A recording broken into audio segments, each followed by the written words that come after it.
안녕하세요, 포스입니다. 오늘은 실수를 줄이는 법에 대해서 한번 얘기를 해볼까요? 이제 결국에는 이게 성적을 올리는 방법 중에 제일 좋은 방법 중에 하나예요. 그러니까 실수를 줄이는 방법들 중에 뭐 실수 안 하면 성적 제일 많이 오르죠. 제일 많이 오르는데 한번 얘기를 해볼게요. 첫 번째는 내가 실수를 한 것인지 이해를 못한 것인지에 대한 구분은 정확하게 해야 돼요. 이제 이런 영상을 봤을 때 이제 도움이 안 되는 케이스가 뭐냐면은 애들이 내가 이해를 못 해놓고 이게 실수예요 이렇게 말하는 애들이 정말 많아요. 정말 많아가지고 이제 그거에 대한 판단은 스스로 조금은 내려줘야 돼요. 그래서 이제 이해를 못한 경우에는 이제 공부를 사실은 더 해야 돼요. 이거는 공부를 해야 한다. 이건 인지를 하고 있어야 되고, 이제 이해가 다 된 선에서 내가 실수가 정말로 나오는 애들 있잖아요. 막 더하기 빼기 실수도 나오고 시험만 치면은 막 뭐 대던 곱하기도 안 되고 나누기도 안 되고 이런 애들 있잖아요. 그러면은 이제 저는 그럴 때 뭘 했었냐, 그러니까 이해는 다 됐던 그런 문항에 대해서는 하루에 한 10시간 공부한다고 치면 그거를 이제 A4 용지 한 장에다가 A4 용지 한 장을 따로 준비를 해요. 따로 준비한 다음에 거기에다가 하루 종일 했던 실수들을 기록을 해요. 기록. 그럼 제가 이제 예를 들면 뭘 기록을 했냐면 뭐 첫 번째로 오늘 뭐 3 곱하기 8을 7을 뭐 20으로 썼다, 이런 걸 막 기록을 해요. 그럼 이제 그런 것들이 다 하나하나 있을 거 아니에요. 이제 그런 게 이제 기록을 해서 자기 전에 잠자기 전에 꼭 봤어요. 본다. 이걸 봐요. 그럼 이제 하루 종일 내가 무슨 실수를 했고 나는 이런 실수를 하는 타입이구나, 이런 것들이 머리에 이제 지능 속에 박힐 수 있어요. 그러면 이제 시험 치다가도 그런 게 생각이 나요. 생각이 나면 내가 그걸 속아낼 수 있어요. 그래서 사실은 실수했던 기록들을 한 일주일이나 한 달 정도 분량을 모아서 심심할 때 한 번씩 봐요. 한 번씩 본다.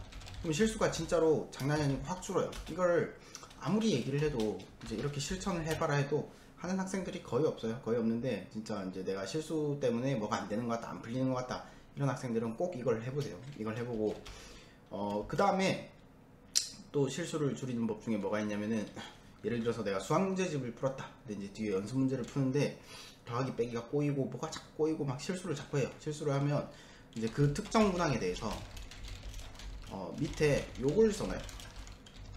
이게 자극적으로 기억하는 거예요. 이게 막 내가 그러니까 예를 들어서 아까랑 똑같은 예인데 3 곱하기 7을 20으로 썼다. 그럼 그 밑에다 쌍욕들을 막 써놔요. 이게 상스러운 욕들, 쌍욕을 막 이렇게 막 써놓으면은 이 기억이 나요. 사실은 이제 우리가 뭐 어느 학교를 가도 마찬가지겠지만, 이제 과학고나 뭐 영재고도 마찬가지고 그냥 일반고를 가도 마찬가지고, 꼭 나온다는 문항들은 이미 정해져 있어요. 이제 그런 문항들은 사실 우리가 100% 암기를 해서 그걸 갖다가 100% 복사해서 써내야 되는데, 100% 암기해서 100% 복사해서 써내다가 더하기 빼기 하나 실수해요. 이제 그럼 이제 뚜껑이 열리는 거예요. 뚜껑이 열리고 내는 이제 성적은 저 세상으로 가는 거예요.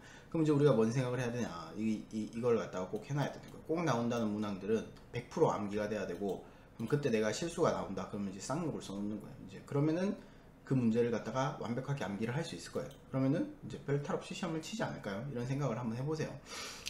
그래서 저는 이제 주로 이런 것들에 대해서 노력을 많이 했던 것 같아요. 노력을 많이 했고, 이걸 갖다가 실제로 실천할 수 있냐에 대한 문제는 이제 스스로 판단해서 하면 되니까 한번 잘 해보세요. 잘 해보면 되고, 성적을 올릴 때 나쁘지 않을 거예요. 나쁘지 않을 거예요. 근데 이제 아까도 말했지만, 초장에 말했지만, 실수한 것인지 이해를 못한 것인지에 대한 거는 구분을 좀 정확하게 해주세요. 이제 대부분 학생들이 최상위권을 제외하고는 이제 중학교 시험이나 뭐 고등학교 시험이나 치고 와서 제가 이거 실수했어요 이렇게 얘기를 하는데, 이해를 못하는 경우가 더 많아요. 이게 훨씬 많아서 이해만 완벽하게 한 선에서는 그 다음부터는 우리가 제가 말해주는 이런 팁들을 한번 활용해 보세요.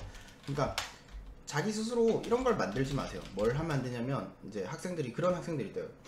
나는 원래 실수가 많아 이러면서 이걸 고칠 생각이 없어요. 고칠 생각이 없어. 그럼 성적은 맨날 그 자리에 있을 건데, 부모님들도 그래요. 통화를 해보면 친구가 지금 실수가 좀 많은 것 같아요. 그러니까 이해는 괜찮아요. 이해력은 괜찮고 다 괜찮은데 실수가 많은 것 같아요. 그럼 이제 알고 계셔요. 이미 알고 계셔요. 이제 뭐 실수가 많으면 어떻게 해야 되지 막 이렇게 하는데, 어떻게 해야 되지 한 다음에 그 뒤에 아무 액션을 안 취해요. 아무 액션을 안 취하면 그대로 그걸 방치하는 거거든요. 그러니까 우리나라 입시는 좀 웃긴 게, 여튼 실수를 용납 안 하는 시험이잖아요. 그러니까 틀리면 그냥 꽝이에요. 내가 이해를 아무리 어려운 걸 잘하고 창의적인 생각을 해도 내 성적에 반영이 안 돼요. 반영이 안 되기 때문에 그 실수를 줄여야 결국에는 좋은 점수를 평가를 받을 수 있으니까, 이런 징크스를 스스로 만들지 마세요. 스스로 만들지 말고, 이거 내가 실수가 많다 이걸 인지를 했으면 이걸 고치려고 최대한 노력을 하세요. 이게 이런 게 잘 보면은 학원이나 가회나 이런 선생님들이 잘 못 고쳐요. 잘 못 고쳐줘요. 스스로 노력을 해서 고쳐야 되는 거고, 제 나름대로 이제 아까 팁은 줬죠. 제가 했던 방법들은 이제 요런 3, 4번 이런 것들이 제가 했던 방법들이니까, 또는 이제 자기만의 실수를 줄이는 방법들을 노하우를 만들어서 한번 해보면 나쁘지 않을 거예요. 요즘에 이제 사실은 학원을 어떻게 만들까에 대해서 고민을 되게 많이 하고 있어요. 제가 운영하는 학원도 있고 강의도 어디 가서 하고 있는데, 이제 제가 운영하는 학원에서는 이제 이런 것들까지 조금 케어될 수 있게 학원 시스템을 조금 잡아보려고 해요. 초점이 왜 좀 안 맞지? 잡아보려고 노력을 하니까 한번 이제 이런 걸 이제 정리해서 이런 것들을 애들한테 스스로 시키고 집에 보낼까요? 그러면 좀 변화가 있지 않을까요? 오늘은 일단 여기까지 해서 짧게 영상을 남겨보겠습니다. 새해 복 많이 받으세요, 다들.